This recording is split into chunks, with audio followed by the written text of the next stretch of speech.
What level of autonomy are you at today? So obviously it could be really basic of enrichment and go all the way up to tool calling, all the way up to this thing is just running kind of unsupervised and we check in on it every now and then. Like, where are you on that spectrum? Per use case, right? So for brand protection, for those kind of really noisy alerts, that they're the ones that we target the same way that a traditional SOC would look at things, right? They'll go bottom up from noisiest alert, which is going to have the biggest impact if we automate this. Those are largely taken care of, right? So we'll have those automatic playbooks that do that, enriched with that AI capability to give us that additional piece.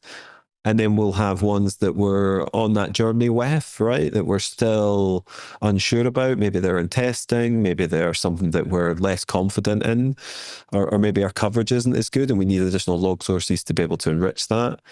There's a world where I'm not confident that the tools we have today will be the tools I'll use tomorrow, right? We might end up in a world where our SIEM becomes effectively a data lake that an MCP server talks to and all these PCs. And I see these bits, and very much we want to be innovating, but we don't want to be on the bleeding edge because that has its own risk, right?